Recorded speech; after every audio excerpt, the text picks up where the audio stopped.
Today is Friday, September 4th, and we're going to be reading Isaiah 10 through 12.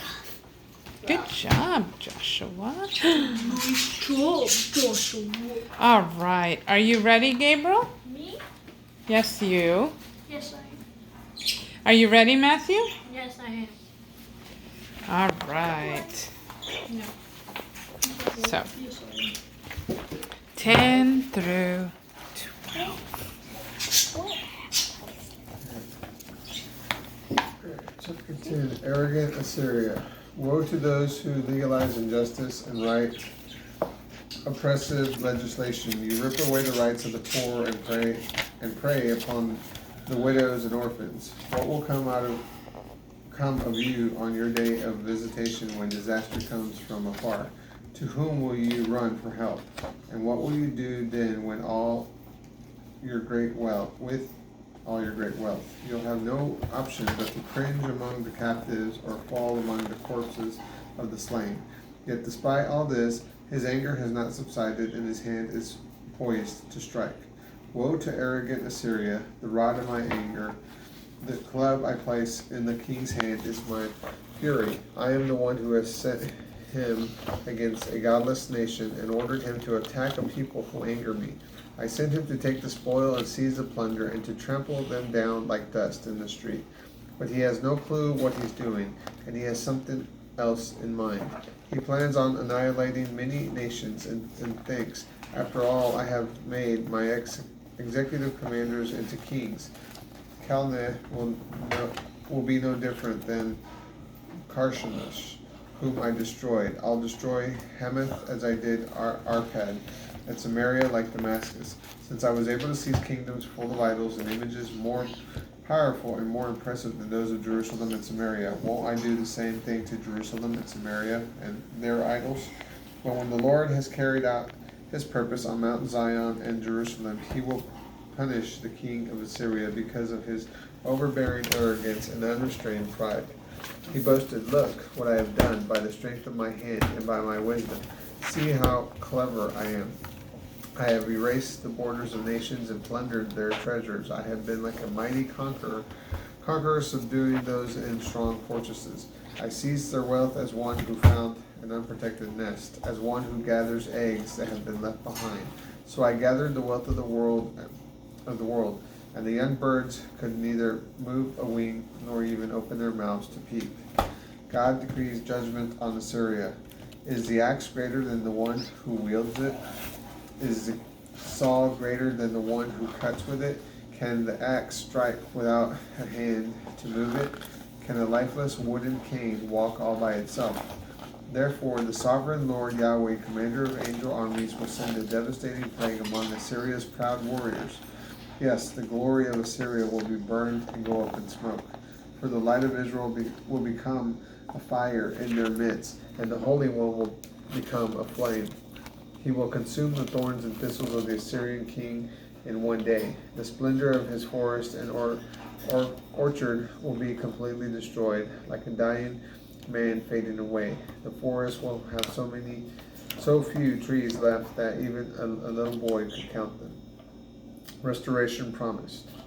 In that day, neither the remnant of Israel nor the survivors of the house of Jacob will lean any more upon the one who abused them, but they will lean fully on the faithfulness of the Lord Yahweh, the Holy One of Israel. A remnant will return, the remnant of Jacob's tribe, to the mighty God. Though your people Israel were as many as the sand on the seashore, only a remnant will return. Destruction has been decreed, and it will be overflowing with righteousness. For the Lord Yahweh, commander of angel armies, will complete the destruction he has decreed upon the whole land. So hear what the Lord Yahweh, commander of angel armies, has to say. My Zion people, do not be gripped with fear over the Assyrians who oppress and abuse you, as the Egyptians did long ago. After only a brief moment, I will end my indignation against you, and it will fall upon them to their destruction. The Lord Yahweh, who commands angel armies, will wield his whip against them, as when he struck Midian at the rock at Oreb, And once again he will raise his rod over the waters as he did in Egypt. In that day the Lord will remove the heavy burden from your shoulders and break off the yoke of bondage from your necks because of the heavy anointing upon you. The Assyrian army attacked Atha. They passed over into Migron and stored their equipment at Michmash. They went through the pass and spent the night at Geba. Ramah was alarmed and trembled. Those in Gibeah, the city of Saul, ran for their lives. Cry aloud, O daughter of Gallim. Listen, O Lisha, poor Anathoth, Madmenah is retreating. The residents of him are hiding. This very day, standing at Nob, he will shake his fist at the mountain of the daughter of the house of Zion, at the hill of Jerusalem. Behold, the sovereign Lord of angel armies is about to cut off the branches with terrifying power. He will cut down the exalted heights of the high, and all the lofty will be brought low. He will slash the thickets of the forest as with an axe, and Lebanon will fall before the mighty one. Chapter 11. The branch of the Lord. The cut off stump of Jesse will sprout, and a fruitful branch will grow from its roots. The Spirit of Yahweh will rest upon him, and the Spirit of extraordinary wisdom, the Spirit of perfect understanding, the Spirit of wise strategy, the Spirit of mighty power, and the Spirit of revelation, and the Spirit of the fear of Yahweh. He will find his delight in living by the Spirit of the fear of the Lord, and he will neither judge by appearance, nor make his decisions based on rumors. With righteousness he will uphold justice for the poor and defend the lowly of the earth. His words will be like a scepter of power that conquers the world, and with his breath he will slay the lawless one. Righteousness will be his warrior's sash, and faithfulness his belt. Christ will subdue all things. Then the wolf will be subdued and live with the gentle lamb, and the leopard will lie down with the gentle lamb. The young calf and the ferocious lion will be together as a shepherd drives his flock. A small child will guide them along. The cow and the bear will graze alongside each other. Cubs and calves will lie down together. The lion, like the ox, will eat straw. The nursing child will play safely near the rattlesnake's den, and the toddler will stretch out its hand and shine light over the serpent. O all my holy mountain of Zion, nothing evil or harmful will be found. For the earth will be filled with the intimate knowledge of the Lord Yahweh, just as water swells the sea, the God who restores. On that day the root of Jesse will be lifted up as a miracle sign to rally the people. Gentiles will diligently seek him, and his resting place will be glorious. On that day the Lord will extend his hand a second time to restore the remnant of his people from Assyria.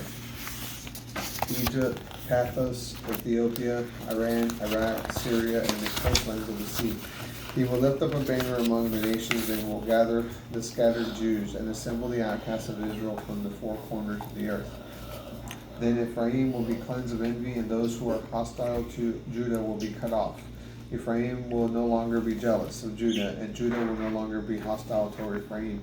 But they will swoop down on the slopes of Philistia to the west. Together together they will plunder the people of the east. They will rule over Edom and Moab, and the Ammonites will obey them. The Lord Yahweh will dry up the gulf of the Egyptian sea. He will raise his hand over the Euphrates, and with the might of his wind he will split it into 7 streams that can be easily crossed in sandals. Then there will be a highway leading out of Assyria for his remnant people to return, just as there was for Israel when they were set free from Egypt. Chapter 12. Song of Praise for the Redeemed. In that day you will sing, I praise you, Lord Yahweh, for even though you were angry with me, your anger turned away, and now you tenderly comfort me. Behold, God is my salvation. I am confident, unafraid, and I will trust in you. Yes, the Lord yea is thy might and my melody. He has become my salvation. With triumphant joy you will drink deeply. from the wells of salvation. In that glorious day you will say to one another, give thanks to the Lord and ask him for more. Tell the world about all he does. Let them know how magnificent he is. Sing praises to the Lord, for he has done marvelous wonders, and let his fame be known throughout the earth. Give out a shout of cheer. Sing for joy, O people of Zion, for great and mighty is the Holy One of Israel, who lives among you. And that is Isaiah 10, 11, 12. Say bye. Bye. Have a good day.